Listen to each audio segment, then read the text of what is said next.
While passing through this world of sin and others your life. Shalom, sidang jemaat yang dikasihi Tuhan. Ibadah hari ini kita lakukan dengan digital atau online, mengingat kondisi saat ini dengan beberapa himbauan dari pemerintah dan juga majelis sinode, maka kita akan melakukan ibadah bersama-sama dengan cara digital atau online. Mari kita masuk dalam saat teduh untuk ibadah hari ini.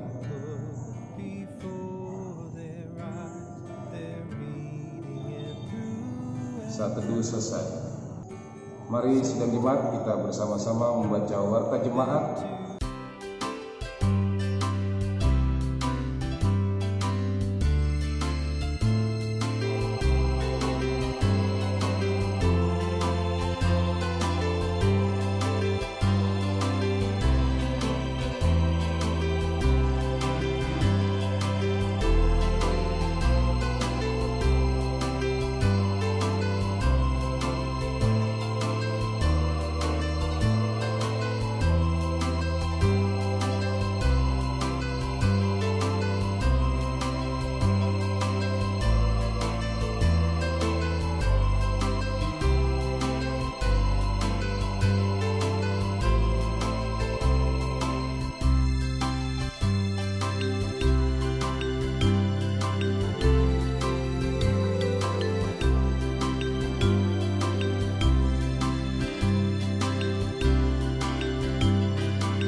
Ku yakin saat kau berfirman,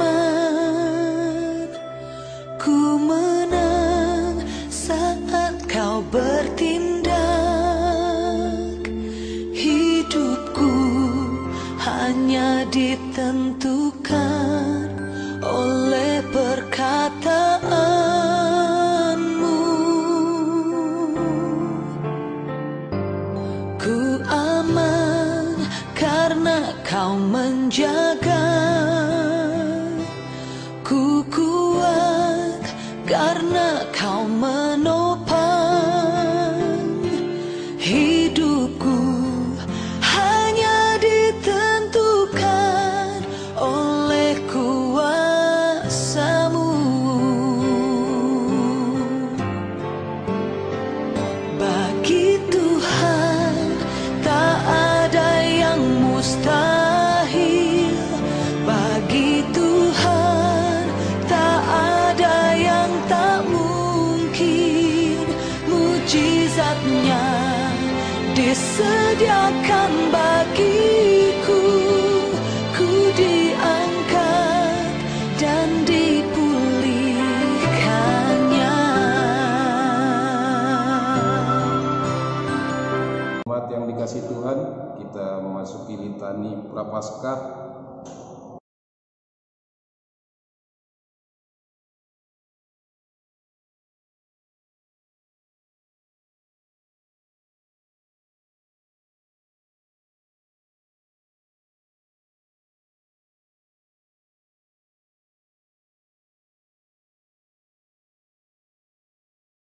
Mari kita mengaku dosa di hadapan Allah yang Maha Kudus dalam saat ini.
Mari kita masuk dalam pembacaan Mazmur.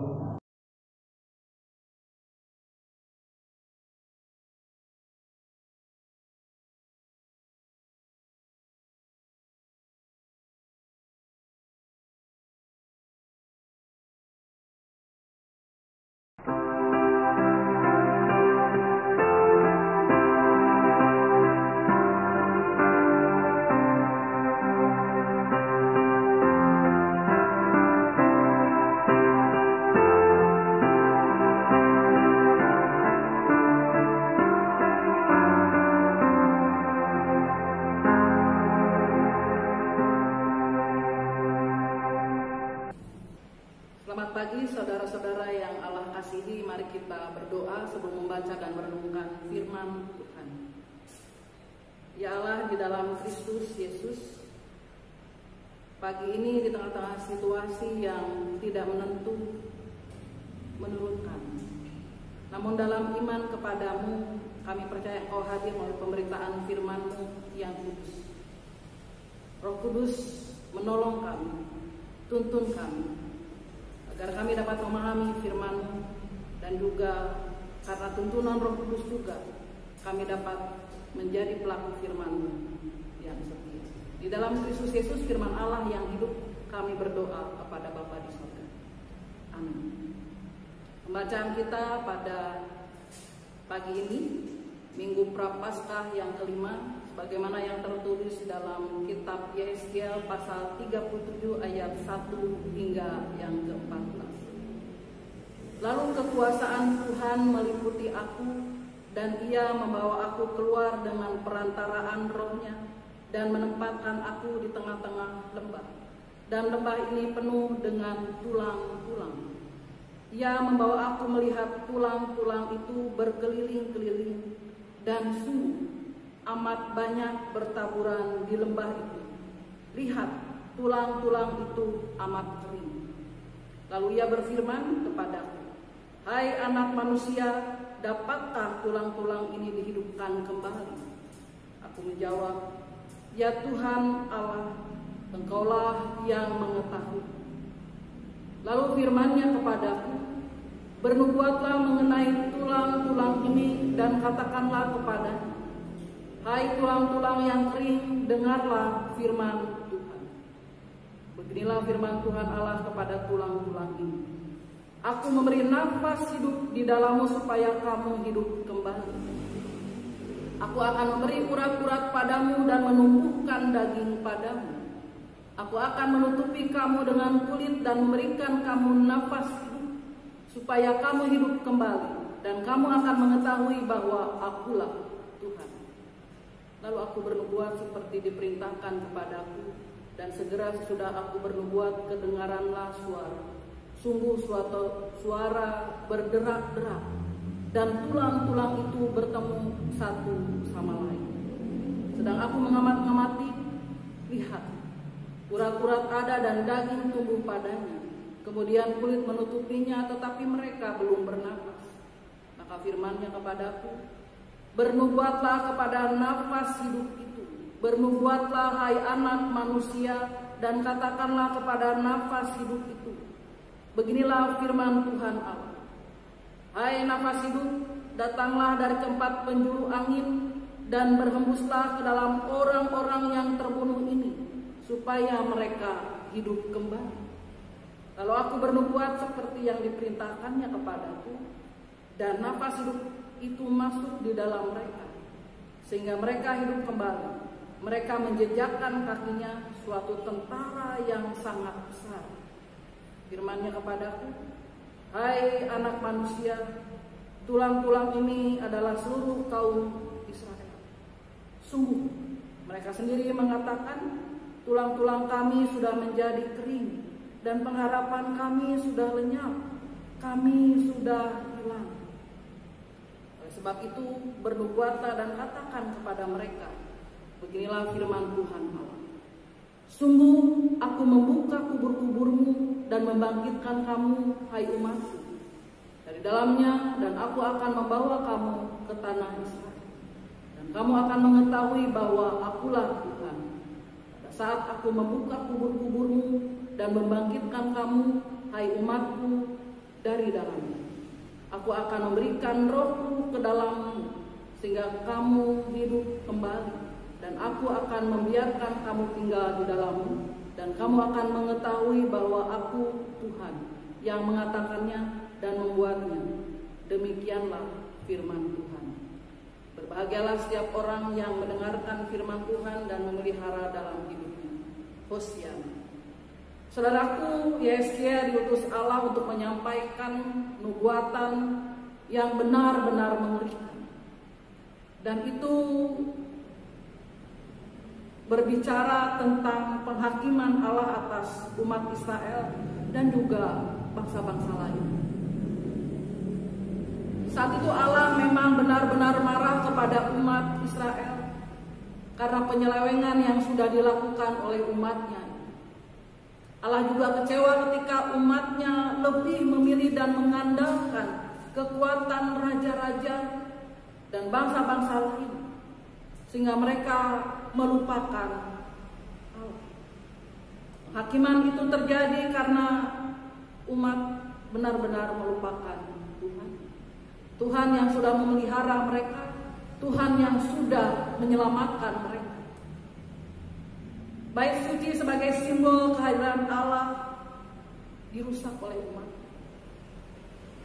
Dan Allah pun memang benar-benar pergi meninggalkan umat. Hal itu ditandai dengan kehancuran kota Yerusalem pada saat itu. Dan melalui Yeskiel Allah menubuatkan tentang kebangkitan kembali atas Israel. Yeskiel menggambarkan kebangkitan Israel sebagai bentuk pemulihan, yaitu pemulihan atas hilangnya sebuah pengharapan. Tulang-tulang kering yang berserakan menggambarkan hilangnya pengharapan umat Allah saat ini. Dan Nabi Yeskiel diutus oleh Allah, dipakai oleh Allah untuk menyampaikan pemulihan atas umatnya. Saudaraku, pemulihan yang Allah nyatakan digambarkan dalam pembacaan kita, bahwa pemulihan itu Allah nyatakan dengan menyatukan kembali tulang-tulang yang berserakan. Bahkan Allah juga menghidupkan kembali tulang-tulang itu, memberikan nafas hidup kepada tulang-tulang itu. Tentu di tengah-tengah situasi yang benar-benar mencekam dan mengerikan yang dialami oleh umat Allah itu, kisah tentang pemulihan ini menjadi kabar yang menyejukkan, kabar yang menggembirakan.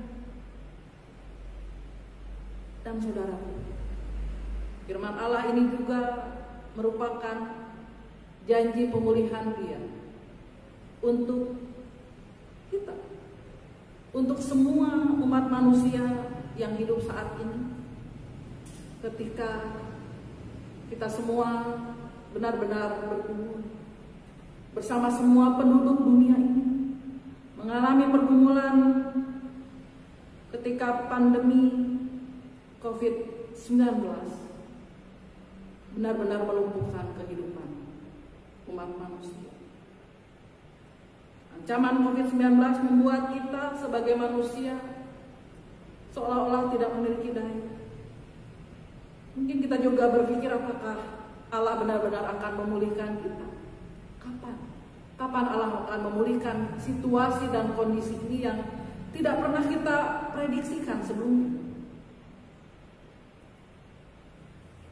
Pemulihan sebenarnya sedang dikerjakan oleh Allah, dan Allah meminta saudara dan saya untuk melakukannya.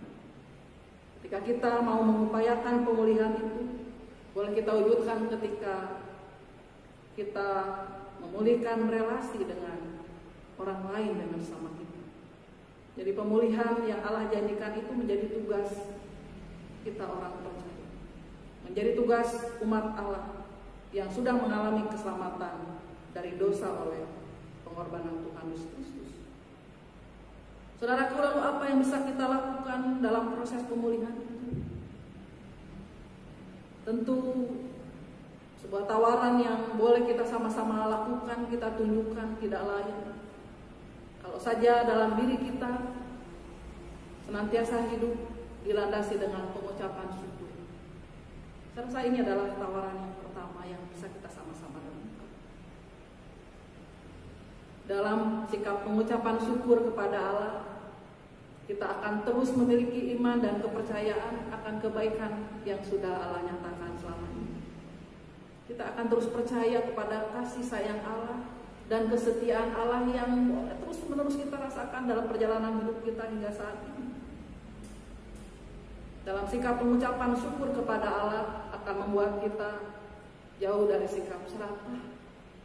Kita tahu beberapa waktu yang lalu, dalam waktu dekat ini,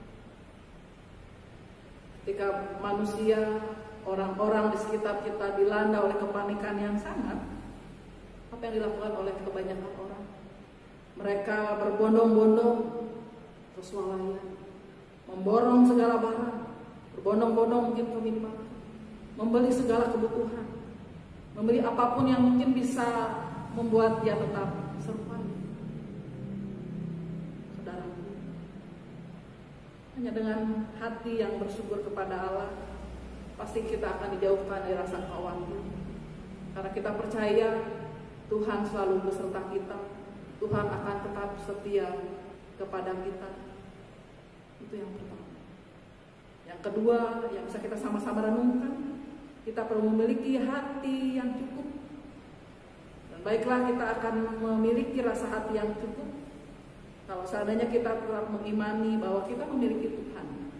Kita memiliki Allah yang hidup, sumber hidup kita, sumber berkat kita. Kita percaya Dia akan selalu memberkati hari-hari kehidupan kita, mencukupkan kita pada masa-masa sulit seperti ini. Dia akan mencukupkan apa yang menjadi kebutuhan kita. Hati yang merasa cukup adalah gambaran dari orang yang beriman. Dan hanya dengan mengakui Kristus, kita akan merasa cukup dalam segala situasi, termasuk situasi sulit seperti ini. Bukankah anugerah Tuhan sudah cukup bagi kita? Mari saudaraku, dalam kita bersama-sama masuki Minggu Prapaskah yang kelima, kita boleh dimiliki dengan sikap hati yang senantiasa diliputi pengucapan syukur dan merasa cukup. Tuhan menolong dan memampukan kita untuk memberlakukan firman. Amin. Sampai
dikasihi Tuhan, marilah kita mengucapkan pengakuan iman kita bersama-sama.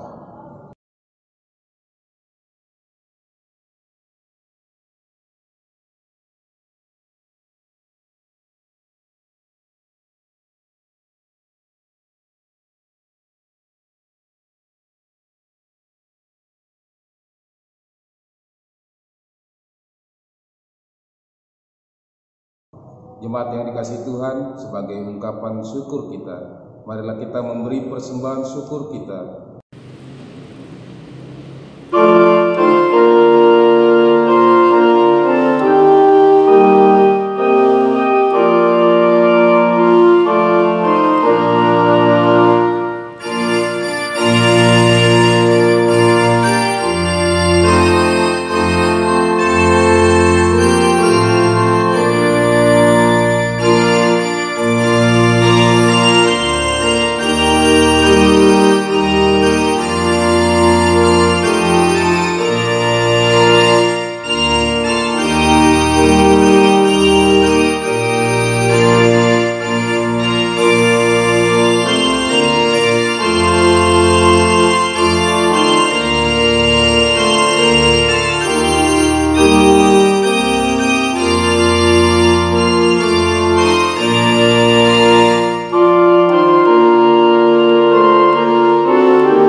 Mari kita bawa persembahan kita ke hadapan Tuhan, mari kita berdoa.